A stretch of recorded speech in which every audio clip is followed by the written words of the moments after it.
मैं डॉक्टर आरिफ को पहले जो है एज ए प्रेजेंटर जो है कॉल करूंगा इंशाल्लाह, एंड उनसे कहता हूँ कि आप जी स्टार्ट करें स्पीच। Thank you. बिस्मिल्लाहिर्रहमानिर्रहीम। Can you hear me all? रब्बि इश्रह ली सदरी व यस्सिर ली अमरी वाहलुल उक़दतम मिन लिसानी यफ़क़हू क़ौली। बिस्मिल्लाहिर्रहमानिर्रहीम। अस्सलाम वालेकुम माय डियर फेलोस। वालेकुम अस्सलाम। नाश्ता लंच वंच करके आए सब? नहीं किया लंच? आवाज नहीं आ रही, नो वॉइस। अस्सलाम वालेकुम। ये चाहिए। I'm Dr. Arif Tahir, working as a senior registrar in Liaquat College of Medical and Industry. Today we are going to talk about few things about revascularization of immature permanent teeth. So, before starting with the topic, we are paradigm shift हो रहा है dentistry का, और हम अब दांत को save करने से ज्यादा रीजनरेट करवा रहे हैं। ठीक है, आहिस्ता आहिस्ता हम डिजीज टिश्यू को भी रिप्लेस कर देंगे। हम अच्छी वैक्सीनेशंस भी बना लेंगे अगेंस्ट दोज वायरसेस जो कि अभी अवेलेबल नहीं है। So shifting is in process. और जो हमारा रीवेस्कुलराइजेशन का ऑब्जेक्टिव है, basically there are three main objectives. Initially we have to regrow the pulp. नीचे पल्प से स्टार्ट करेंगे, डैमेज डेंटिन को रिप्लेस करेंगे और रिजॉर्ब रूट्स को रिप्लेस रीजनरेट करेंगे। ठीक है, तीन हमारे पास ऑब्जेक्टिव्स होते हैं रीवेस्कुलराइजेशन के। Now what do you think what will be the goals? हम ये इतना कुछ क्यों कर रहे हैं? हम डायरेक्ट दांत निकाल के दूसरा दांत क्यों नहीं निकाल रहे? नेचुरल टूथ प्रिजर्व होता है, और पेशेंट की एज से क्या दांत ठीक। Basically we want to, you mean to say कि we want to preserve that tooth in that place, is it? कोई और? रियल जो बेहतर जो दूसरे से परसीव करा है वो हमारी मतलब बेटर रहेगी एज कम्पेयर टू अगर पेटेंट प्लान अगर काम कर रहे हैं। मतलब जो सेंसेशन नेचुरल दांत की है वो इंटेक्ट रहे, ऐसा है? इसके अलावा किसी और के पास कोई आइडिया? मतलब what would be the primary goals? क्या हम पेशेंट के सिम्टम्स रिमूव करना चाह रहे हैं, या क्या हम उसकी जो, क्योंकि इमेच्योर दांत है तो डेंटिनल वॉल की थिकनेस कम होगी, तो क्या हम उस थिकनेस को बढ़ाना चाह रहे हैं? हम क्यों रीजनरेशन की तरफ जा रहे हैं? अच्छा, एज अ क्लिनिशियन, चलें rephrase it. As a clinician, what do you want from your patient? आप पेशेंट का ट्रीटमेंट क्यों कर रहे हैं as a clinician?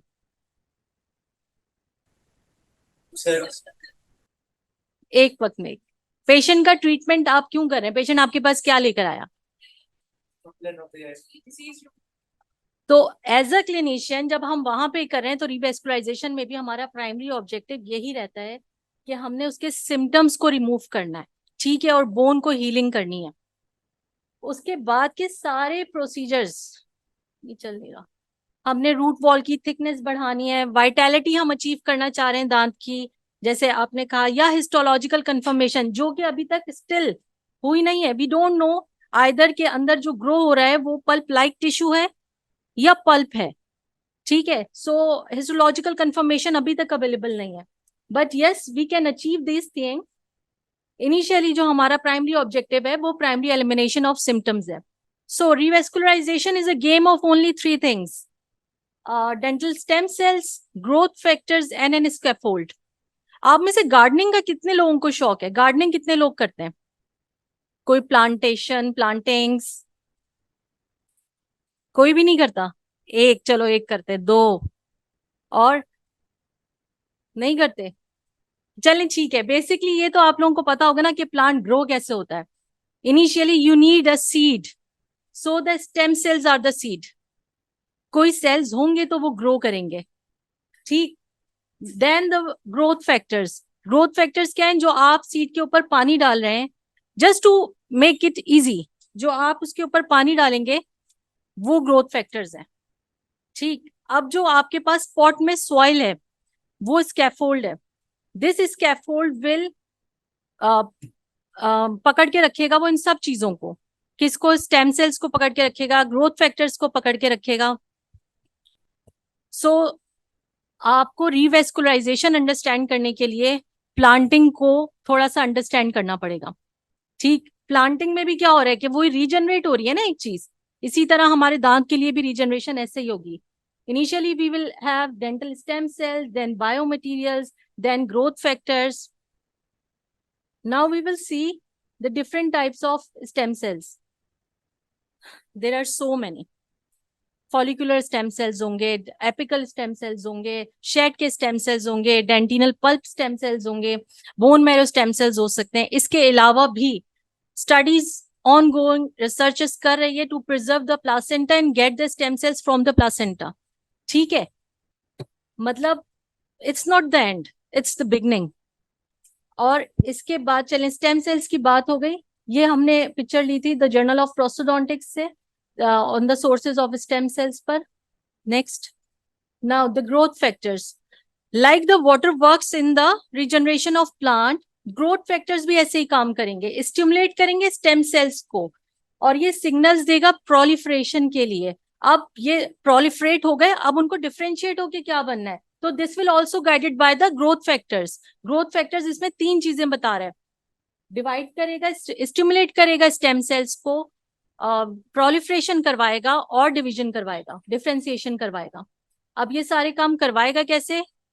This is the 3D image of growth factor. First, a growth factor will attach on the receptor of the tooth surface. उसके बाद वो यहाँ से न्यूक्लियस को मैसेजेस देगा कि just divided divide. It will divide and proliferate into 2 and the cycle goes on. जब तक ग्रोथ फैक्टर्स रहेंगे वो इस चीज को मेंटेन कर सकते हैं कि कितने सेल बनने हैं और कितने डिफरेंशिएट होने हैं. Next, now the third thing, growth factors के भी बहुत सारे गुड क्वेश्चन, बहुत सारे fibroblast growth factors, platelet drive growth factors, बहुत सारे इसमें रोल्स हैं और सब बहुत सारे नेम्स हैं और उनके बहुत सारे रोल्स हैं. हर ग्रोथ फैक्टर का अलग अलग है. अब as you see the pot में वो जो सॉइल थी वो एक स्कैफोल्ड का काम कर रही थी. इसी तरह यहाँ पे जो स्कैफोल्ड होगा ये भी अटैचमेंट और माइग्रेशन करवाएगा सेल्स की. वो सेल्स जो आ रहे हैं डिफरेंशिएट हो रहे हैं और प्लोरिफरेट हो रहे हैं, उनको कोई जगह चाहिए रहने के लिए, तो वो इस स्कैफोल्ड में रहेंगे. ना सिर्फ ये अपने सेल्स को रखेगा but it will also provide the nutrients to the cell.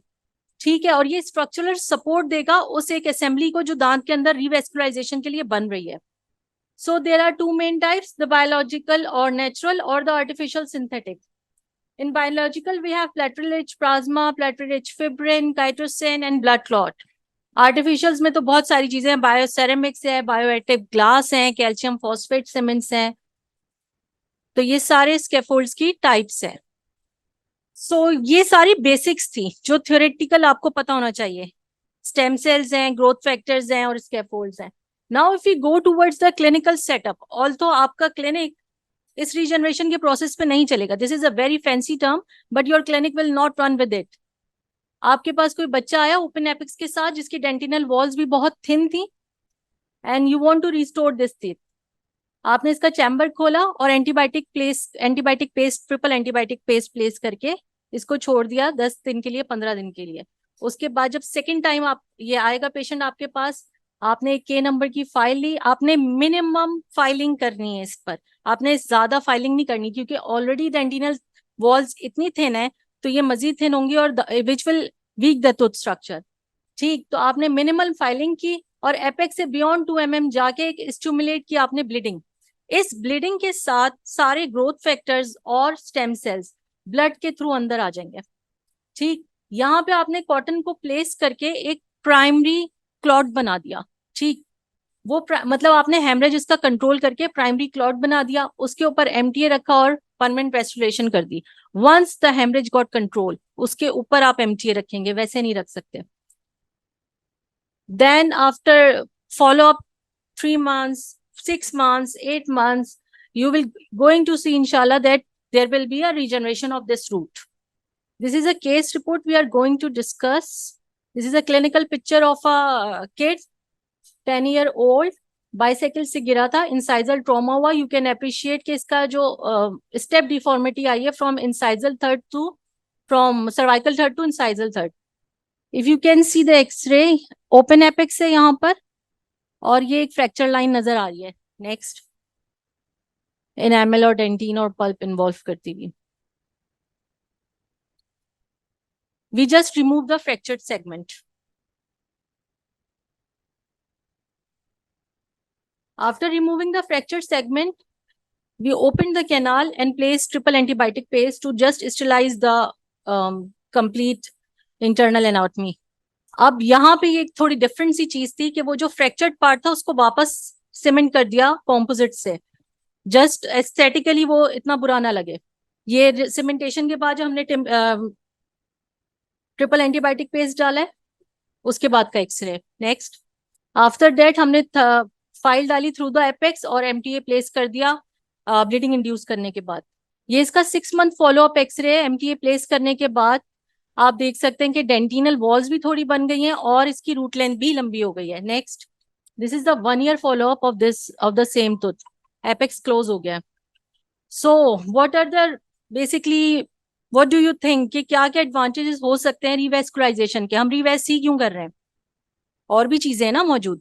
Y you are opting, clinical setting में काम कर सकते हैं ये, आपको कहीं और नहीं जाना, ज्यादा पैसे नहीं लगाने, कोई फैंसी मशीनरी नहीं खरीदनी, ठीक है, सिंपल है, कॉस्ट इफेक्टिव है, कोई बायो इंजीनियरिंग नहीं करनी कि नहीं हमें तो फलाना लैब लेके जाना होगा, पीआरपी के लिए आपको जैसे सेंट्रीफ्यूगिंग मशीन चाहिए होगी, इसमें आपको कुछ भी नहीं चाहिए, just induce the bleeding, sterile environment में induce the bleeding and that's it. अच्छा, the clinical success rate of endodontic treatment it's about 90%। लेकिन आपका जो लोग इस प्रोसीजर से ज्यादा कोशिश करेंगे कि हमें रिवेस्ट ना करना पड़े और हम इसको एक्सट्रैक्ट करके इम्प्लांट से रिप्लेस कर दें। Although your clinic will not be going to run with either implants or revascularization procedures. Do you know any idea कि अगर क्लिनिक इससे नहीं चल रहा, ये फैंसी काम कर करके नहीं चल रहा या ये जरूरी काम करके नहीं चल रहा, तो फिर किससे चलेगा? How will we earn? Crown bridges और इतने माशाल्लाह सीनियर डॉक्टर्स बैठे हुए, कोई तो जवाब दो। The good will sort of. और आपका क्लिनिक चलेगा आपकी कम्युनिकेशन स्किल्स से, आपका क्लिनिक चलेगा आपके सॉफ्ट स्किल्स से। अच्छा, कम्युनिकेशन स्किल्स के लिए ये जरूरी नहीं है कि आप अपनी बात समझा सकें, you have to have an active listener, आप उसकी बात सुन सकें, आप उसकी बात समझ सकें। जैसे मुझसे पहले एक स्पीकर ने कहा कि आप एम्पैथी शो करें, सिंपैथी शो करें, ये वाली चीजें आपका पेशेंट बार बार वापस जरूर आएगा। क्लिनिशियन बनना है ना, आपने क्लिनिक तो चलाना ही है, तो क्लिनिक चलाने के लिए ये चीज सबसे ज्यादा जरूरी है कि आप उसकी बात सुने और समझें, ठीक है।